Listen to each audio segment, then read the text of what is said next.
Hi, I'm Varel. At my sister's birthday, I brought a gift and a smile. She brought a microphone and called me useless in front of everyone. They laughed. My mother nodded. My father looked away. No one offered me a seat, except the one by the cooler, next to the trash bags. But before you think this is just another story of the forgotten daughter, ask yourself, what if the person they mocked turned out to be the one signing their paychecks? What if the nobody they erased owned everything they were bragging about? Before we dive in, tell me, where are you listening from, and have you ever been the one they tried to write out of the family? Let's talk about what happened. Before I said the words they'll never forget. The sun was still beating down when I arrived at my parents' house in Scottsdale. Late spring in Arizona had a way of clinging to your skin, and even though it was nearing dusk, the air felt thick. The cul-de-sac was packed with luxury SUVs, valet boys jogging from driveway to street. White and gold balloons shimmered on the gateposts. I stepped out of my modest sedan, wearing the dress the invitation had suggested, muted beige with a hem that reached below the knee. Not fancy, not flashy, just enough. Or so I thought. The moment I walked through the iron gate into the backyard, I knew I'd been played. Everyone, every single guest, was in coordinated white and gold, linen suits, chiffon dresses, satin jumpsuits, like a magazine spread. My mother Judith, queen of curation, spotted me from across the patio and gave a sharp, tight smile. "Well," she said, approaching with a mimosa in hand, "someone didn't read the invite carefully." "I did," I replied calmly. "It said casual elegance." She glanced at my shoes, flats, polished but practical, and murmured, For some people, I suppose that means different things." I gave a nod, not taking the bait. Behind her, Callista made her grand entrance from the sliding doors, champagne flute held like a prop. The birthday girl, my older sister. Her dress clung to her body like it had been sewn on by angels and approved by a panel of influencers. A cluster of guests parted like the Red Sea. Cameras came out. She smiled at each one like they were the only person in the room. She didn't see me. Or maybe she did, and chose not to. I made my way through the crowd slowly, offering soft hellos, light waves, the occasional, "Good to see you again." Most nodded in return, quickly turning back to their conversations. No name card, no seat at the main table. I found my place. A folding chair near the cooler, not even under the shade. Just out there, solo, next to a table of napkins and condiments. The forgotten seat, the disposable one. "Mind if I take this spot?" I asked no one because no one was there. I sat down and took a sip of water, watching Callista hold court like a queen crowned by family delusion. "Hey, aren't you her cousin?" a young woman asked, pointing toward Callista. "Sister." She blinked. "Oh, you're the secretary, right?" Something like that. I didn't correct her. The music softened as someone clinked a glass, calling for a toast. A man from Callista's department stood, handsome, polished, the kind of man who wore his teeth like accessories. "To Callista," he began, "the heartbeat of our marketing team, a visionary, a force, and truly, the Golden Girl." Golden Girl. The phrase hit me in the throat like smoke. Judith beamed. My father chuckled. A chorus of toasts followed, and then, Callista. With a flourish, she stood, holding her glass high. "And let's not forget," she said, her voice syrupy sweet, "my baby sister Varel, who brought the folding chairs." Laughter, loud, immediate, cruel. Even my father laughed, not a deep laugh, but the kind of amused chuckle you let out when someone tells a joke you think you're supposed to find funny. I smiled. That's what you do when you've got a camera pointed in your direction and dignity bleeding behind your ribs. You smile. "I mean," Callista continued, "she's always been great with practical things, quiet, reliable. You know, not everyone here is a success story, but every party needs support staff." That one stung, not just for what it said, but for how everyone let it sit.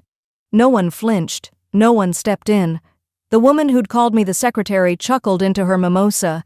I looked down at my plate. Shrimp cocktail, neatly lined in a circle, glistened under lemon zest. It tasted like cold salt water and a memory I hadn't asked for. The kind of memory where you feel your cheeks burn long after the sun is gone. I could have stood up. I could have said something. But I didn't. Instead, I picked up my glass, swallowed what was left of the cheap white wine, and let my gaze drift across the yard. Not to my sister, not to my parents. To the wall behind the dessert table. There, hung in golden frames, were photos from Callista's childhood, her graduation, her internships, her wedding. There was even one from a company gala she hadn't even organized. Centered, exalted, approved. None of me. Not even a high school yearbook shot. As if I had never existed. And then I remembered, this wasn't the first time they'd laughed. That sound, sharp and effortless, had followed me for most of my life. It was never cruel in tone, not overt, just dismissive enough to slice beneath the skin. It didn't shout. It whispered, "You don't belong here." I sat back in the folding chair, the metal pressing cold against my spine, and looked out across the party again. Callista was now surrounded by her coworkers, their laughter rising in waves. Her hands moved as she spoke, gracefully, the way you do when you know people are watching. And just like that, I was 12 again. That year, my birthday fell on the same day as Callista's ballet recital. My mother decided we'd combine the events. One celebration, less fuss, she said. What she meant was Callista's event and Virel's name on the cake to make it seem fair. I remember the dress. Mine was a used lavender thing that smelled faintly like attic boxes. It belonged to a cousin I barely knew. The hem sat awkwardly at my ankles. Meanwhile, Callista twirled around the room in a brand new ivory tulle creation with hand-sewn sequins. Everyone kept saying how elegant she looked, how graceful she was for a 13-year-old. No one asked about my dress. No one cared. When the guests arrived, most came with gifts, for her. Not wrapped in birthday paper, but in recital bows. One even brought her flowers. I remember holding my paper-wrapped book and hiding it behind my back. At one point, Judith, our mother, gathered everyone for a photo. "Let's capture the moment," she said, waving people into formation. I stepped beside Callista, but Mom looked at me, frowned, and said, "Honey, can you move to the side? The lighting's better without you blocking it." She never noticed how long I stood there after everyone walked away, or how my shoulders slumped as I walked back toward the dessert table, pretending I wasn't blinking fast to hold back tears. And it never stopped. In high school, Callista got private tutoring. I got told to vacuum the living room and be more helpful. She had piano lessons on Tuesdays. I folded laundry during hers. At 18, she got a brand new Jeep with a red bow tied on top. I got a graduation card that read, "We hope you figure things out soon. Love, Mom and Dad."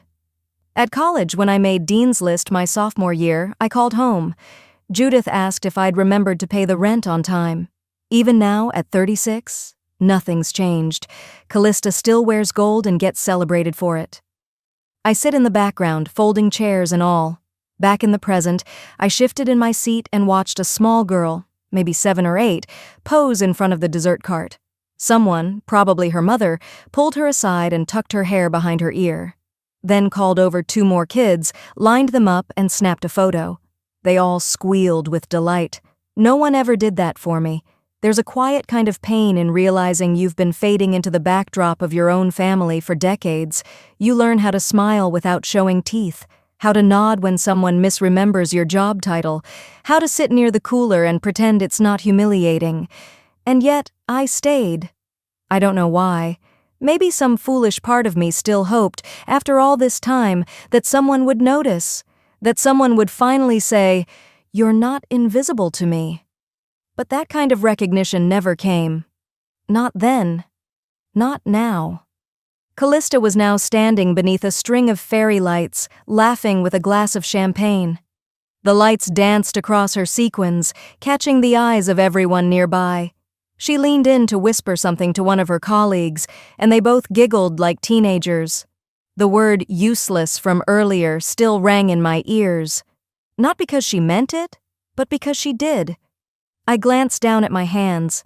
The same ones that once signed a deal with a Fortune 500 client, the ones that made something out of nothing. But here, under this roof, those hands were still just the ones that set up the chairs. The girl from earlier ran by, holding a sparkler someone must have handed her. She stopped in front of me, stared for a second, then kept running toward the people who mattered, who'd been chosen. Have you ever felt like the background character in your own family? Do you remember when you realized you were the one expected to fade into the corner? I used to think if I just worked harder, they'd see me. That if I became successful enough, visible enough, undeniable enough, they'd have to. But what they never knew, what they never bothered to ask, was what I'd been building all along. I lifted the rim of my glass to my lips again, not because I was thirsty, but because it gave my hands something to do while the old ghosts paraded by. From my seat by the cooler, still the only one with no tablecloth or centerpiece, I could see the swirl of the party in full swing, laughter, clinking glasses, the soft chatter of polished people with polished lives, or so they thought. Callista posed under a string of fairy lights with two co-workers. I recognized one of them, a junior associate from the marketing agency. She had been on the chopping block last year during restructuring. I kept her on quietly after reviewing her numbers. She had potential. She just needed the right leadership. That leadership had come from me. My family always believed I worked in admin. They thought I answered phones somewhere part-time and lived in a modest apartment because I lacked ambition. It was easier to let them believe that than explain what private equity trusts were, or how I used them to discreetly acquire controlling interests in companies others dismissed as flailing. I was invisible to them. I used that. 7 years ago, I started buying, quietly, strategically. I didn't want applause. I didn't want anyone asking for favors, or worse, pretending to be proud just to get a check. My first acquisition was a mid-sized supply firm in Chicago, then a content distribution company, then a shell company I used to buy a stake in a national marketing firm. 3 months later, I acquired the parent group of the very agency where Callista now worked. I didn't fire her, but I did restructure her entire department. That rebrand success her team was praised for? I greenlit the budget. Her manager reported to someone who reported directly to me. I'd seen her evaluation numbers. Inflated, just like her self-confidence. "She's got presence," one of the board members had said during our quarterly. "Shame her ideas rarely land." Still, I let it ride, because real power doesn't announce itself. It just watches, waits, moves pieces quietly until the game board belongs to you. Callista once told a friend at Thanksgiving, loud enough for me to hear, "Varel's the kind of girl who'll still be figuring it out at 40. The friend laughed. Mom did too. She didn't know that the department bonus she received last spring came from a profit margin I fought to protect during a merger. She didn't know her job was spared because I overrode an executive's request to let the underperformers go. She didn't know the reason her health benefits were extended during the pandemic was a decision I pushed through when the board hesitated. She had no idea that the woman she mocked was the woman who signed off on her raises, and I wanted it that way. A few tables away, my mother threw her head back laughing, probably some recycled story about Callista's first ballet trophy. The woman couldn't remember my birthday 3 years in a row, but she could recall the name of every judge who ever scored Callista a 10. I exhaled through my nose. My hand brushed the edge of the wine glass, and I traced the condensation trail absently, thoughts drifting again, this time to a memory that never seemed to fully fade. One summer, about 10 years ago, there had been a family slideshow during Grandma's anniversary party. Everyone submitted photos, baby pictures, graduation shots, holidays. When the video played, I sat between cousins, holding a plate of coleslaw and cold chicken. Slide after slide, Callista's spelling bee wins, my brother's football scholarships, even my second cousin's weddings. I waited for one, just one image of me. There wasn't, not a single picture, not even one from childhood. I remember glancing at my mom, who smiled brightly as her grandchildren lit up the screen. I whispered, "Did you forget my photos?" She patted my arm and said, "Oh, honey, I didn't want to make the video too long." I learned in that moment that you can disappear from your own story if you're quiet enough. So, I chose to be quiet on my own terms. And now? I'm still quiet, but no longer small. I shifted again in the folding chair. This time, the creak didn't feel like an insult. It felt like armor. I didn't need a main table or a name card. I didn't need a toast. I had something better. Every detail they missed, every name they misremembered, every door they assumed I hadn't walked through. "Do you want another drink?" a waiter asked politely, eyes flicking to my half-empty glass. I smiled. "No, I'm good. Just enjoying the view." From my vantage point, I could see the whole show, the family dynamics, the false pride, the casual cruelty passed off as humor. But what I had, they didn't. The truth. Have you ever chosen silence? Just to see who they thought you were? Do they know what you've built while they ignored you? I reached into my clutch, pulling out a small linen napkin and folding it slowly. It was the same kind of napkin they'd used at that slideshow party years ago. It had wine stains, laughter embedded in memory, but not mine. This one I'd keep, a different kind of souvenir. And then Callista made her fatal mistake. She bragged about a campaign she thought she created. Callista's voice sliced through the hum of party chatter like a wine glass cracking under pressure. "And that pitch I spearheaded last quarter? The one that tripled engagement for the client? Yeah, that's the one I'm being shortlisted for promotion over." She laughed, light and practiced. "They said I think like a CEO." My grip around the stem of my glass stiffened. I didn't move, didn't blink, just listened. We were still on the patio. The sun had dipped low enough for the fairy lights to take over. They flickered gently above Callista's head as she stood center circle, surrounded by Dad, two of her colleagues, and a few family friends who'd always been overly impressed by business buzzwords. I recognized the campaign name. Of course I did. It had landed in my inbox exactly 2 weeks ago. Same client, same shallow numbers, same recycled concept from a firm in Austin we'd flagged before for lazy duplication. The proposal had come from her division. I'd rejected it. Formally, on the record. Not only was it unoriginal, but it would have put the agency at risk for infringement had it moved forward. And yet here she was, claiming the spotlight for something she didn't even own. Callista smiled wider, spinning the room with her words. "He said I had leadership instincts, that I saw the big picture. That was me." I remembered the chain of emails. Her manager had gently tried to suggest changes. She'd bulldozed through them, slapped a new name on the idea, and floated it upward. When it finally reached me, scrubbed and repackaged, I'd flagged the entire thread with a note. Reviewed. Decline. Discuss integrity with originating team. Softly. We didn't discipline her. Not yet. There were bigger deals on the table, more pressing fires, but I hadn't forgotten. And now she was standing a few yards from me, clinking glasses over a lie. A round of applause went up. Our father even whistled through his teeth, the way he always did when proud. Mom clutched her pearls and said something about so proud of both her girls, conveniently skipping me altogether. I didn't speak. I didn't flinch. But inside, something hardened. I hadn't come here to be noticed. I hadn't come to gloat or reveal. But watching Callista spin fiction into a badge of honor, watching my family lap it up like gospel, it made something settle low in my chest. Not rage, not jealousy, just clarity. I set my drink down on the edge of the cooler and slowly straightened.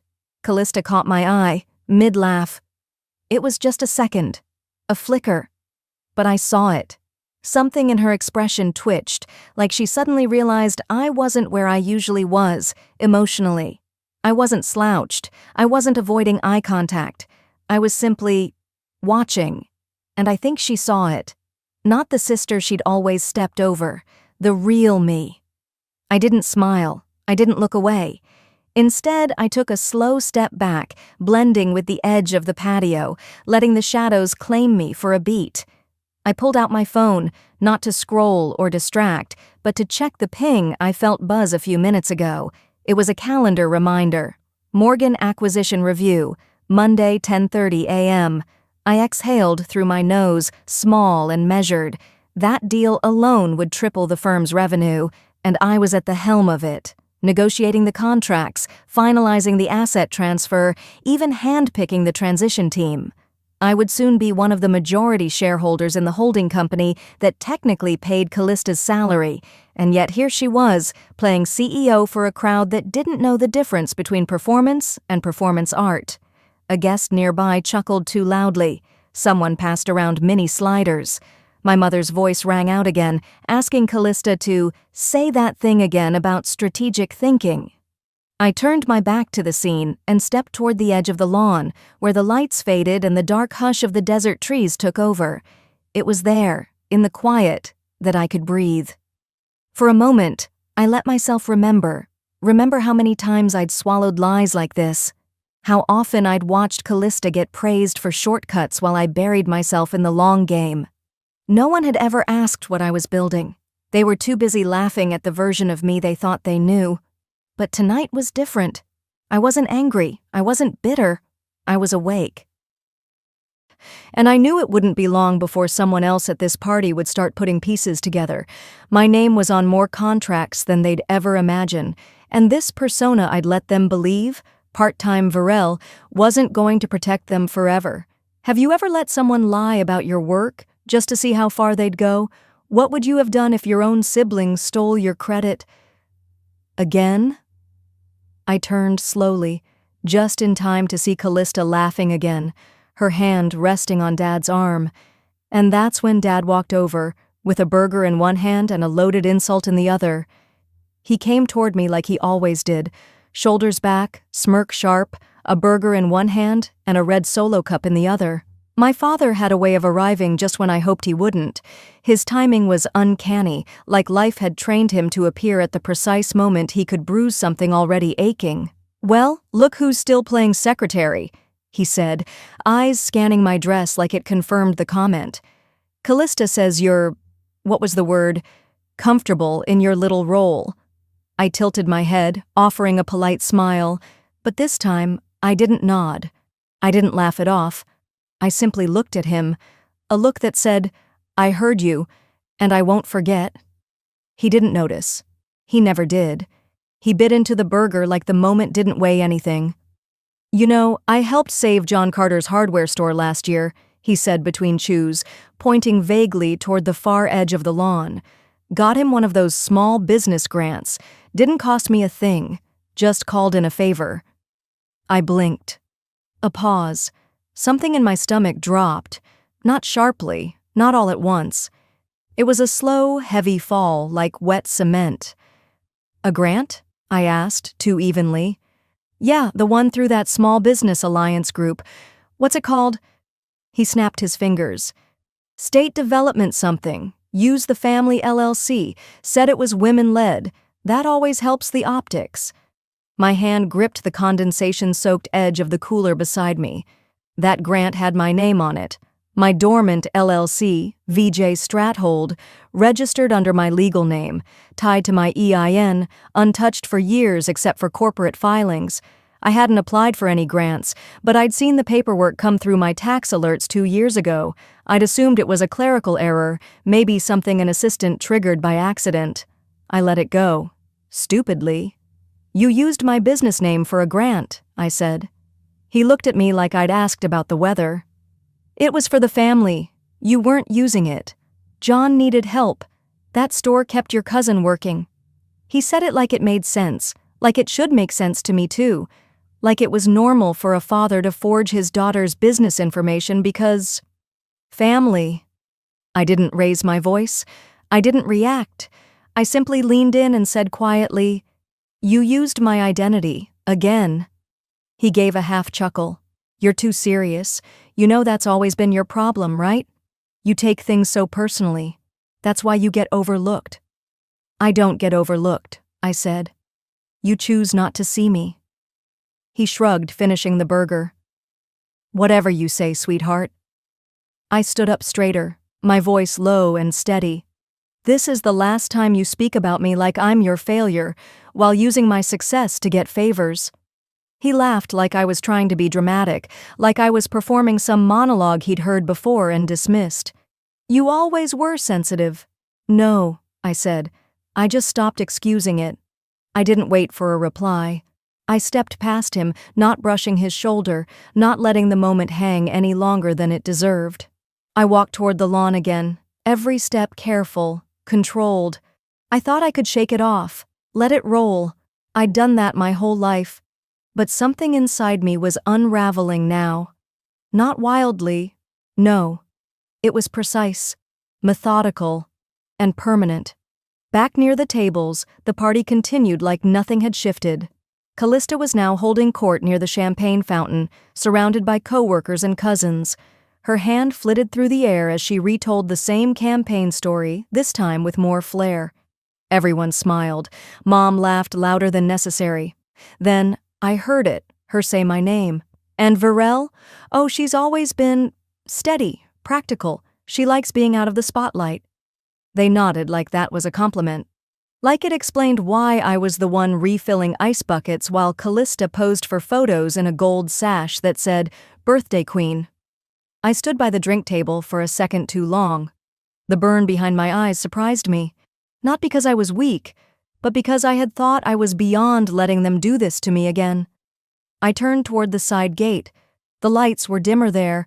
The way out was quieter.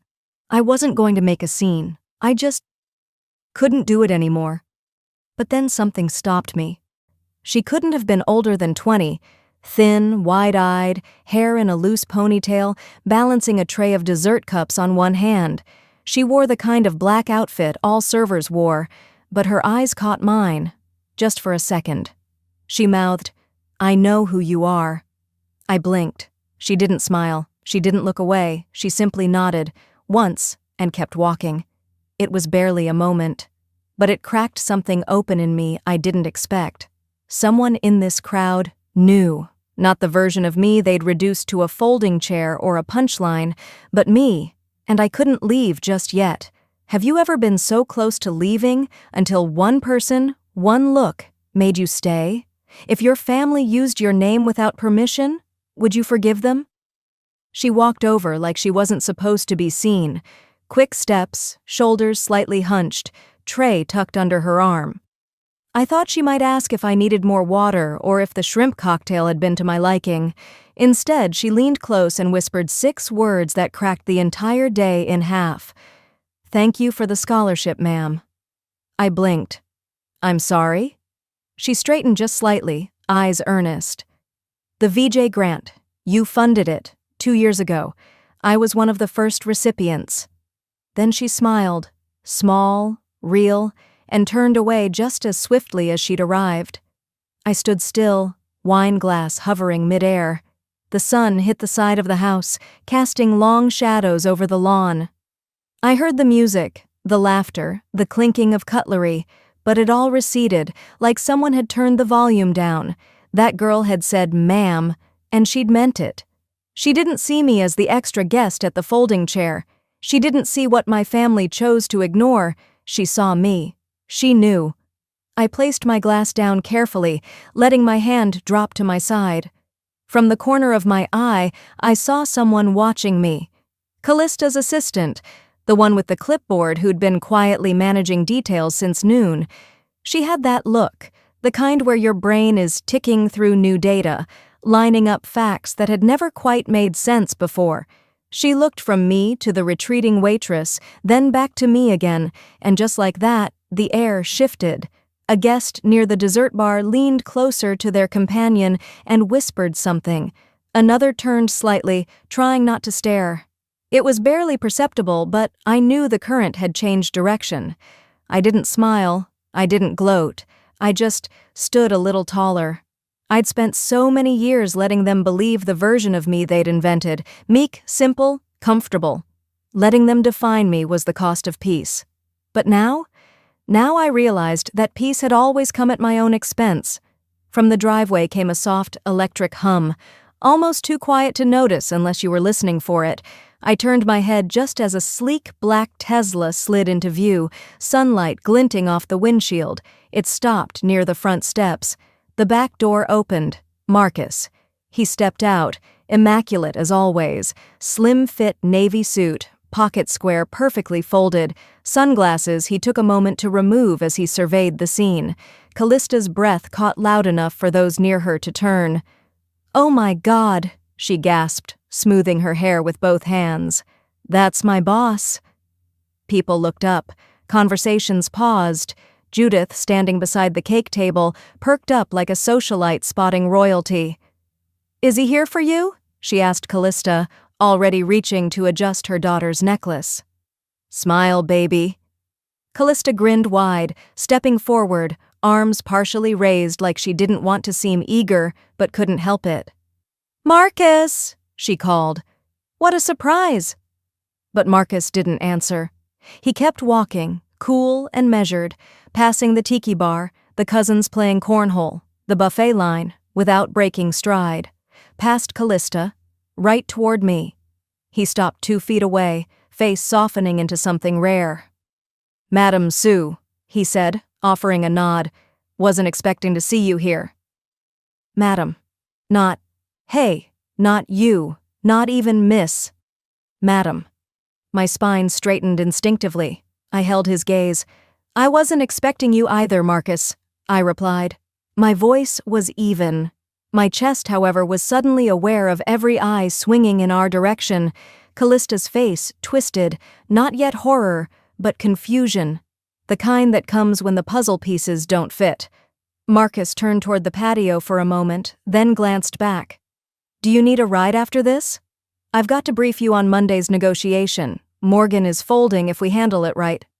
I nodded once. "I'll find you later." He smiled, gave a respectful tilt of the head, and moved toward the dessert table as if nothing had just detonated in the backyard. But it had, because in that moment, when he called me Madam Sue, when he referred to a deal that would make waves across 3 states, my world stopped hiding. Callista stared at me, lips parted slightly, champagne glass wavering in her hand. My mother blinked. My father shifted his weight. A ripple spread. And I exhaled. I didn't need their approval. I didn't crave their applause, because I'd already built something that mattered, not for the praise, for the power to lift people, like that young woman who'd carried desserts and hope on the same tray. Has a stranger ever reminded you of your worth, when the people closest to you never did? What would you have done if someone called you ma'am in a room full of people who once called you useless? Marcus's words had barely settled into the warm Arizona air when my father's hand slipped. The paper plate tipped sideways, and with it went his hot dog, baked beans, and a tragic amount of mustard. It hit the concrete with a wet thump, then rolled under the buffet table like even it didn't want to be seen. Silence rippled. He looked at me the way someone stares at a sudden mirror, the kind that shows more than your reflection. "You're... what?" he said, voice wobbling somewhere between confusion and disbelief. Callista's laugh was shrill. She's just a secretary." That old word again, the one they all used like punctuation. Secretary, assistant, girl who helps out sometimes. I turned toward her calmly, not blinking. "Actually, Callista, I own the parent company of your firm. I've been reviewing your department's budget for over a year." Her face cracked. Something between panic and protest rippled across her features. "That's not funny. It's not a joke." The wind picked up, rustling the white table linens and the oversized gold balloon arch behind her. Then Marcus added, smooth as glass, "Which reminds me, thank you for signing off on the reassignment. We've approved the transfer." Callista's head whipped toward him. I nodded once, slowly. "You're moving to the Tempe satellite office. It's a smaller team. Should give you some room to reflect." The corner of his mouth twitched, but he said nothing more. Aunt Renee set her wineglass down. I heard her whisper to Uncle Rob, who, God bless him, snorted with a stifled laugh. I always said the quiet one was the one to watch. Cousin Maura was already on her phone, fingers flying. I didn't have to guess what she was searching.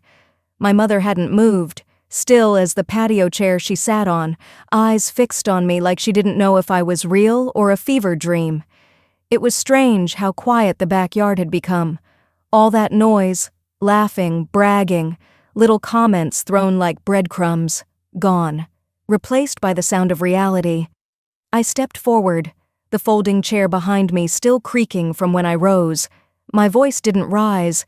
It didn't need to. Every time you told me I wasn't enough, I was building something you couldn't see. I scanned their faces, each one frozen in the middle of their own unraveling. And while you were making jokes, I was signing checks. That part landed. A breeze swept through again, lifting the corner of the table runner. The champagne flute on the end clinked softly, like it too had nothing more to say. My mother finally spoke, voice barely above a whisper. "Why didn't you tell us?" I looked at her, not with anger, not even sadness, just clarity. Would you have listened? Or just asked for a handout? That stopped her. She didn't deny it. She didn't try. Callista opened her mouth, then closed it again. Her hand tightened around the champagne stem, and for a moment, I wondered if she might drop it too. The feeling in my chest wasn't triumph. It wasn't even relief. It was reclamation. I hadn't come here to gloat or humiliate. But when someone tries to erase you long enough, sometimes the only justice is to take up space anyway. All of it. I turned away, ready to walk back toward the back corner I'd been exiled to, and that's when I heard the sharp inhale, the sudden scrape of chair legs. Callista lunged across the table like a child about to lose everything. Callista's scream sliced through the stunned silence like a blade through silk. Her body jerked forward, champagne glass still in her hand, then flew. It crashed against the patio pillar, exploding into 1,000 glass tears at the foot of the buffet. "You think this makes you better than me?" she shrieked, her voice cracking. "You were always jealous, always second best." I didn't move. My hands stayed at my sides, calm, measured, still. Across the yard, guests flinched. Some exchanged glances, others tried to look away. Judith stood slowly, the way you do when you're not sure if you're about to soothe or control. Her tone was airy but strained. "She's just overwhelmed," she murmured to no one in particular. "This isn't the place."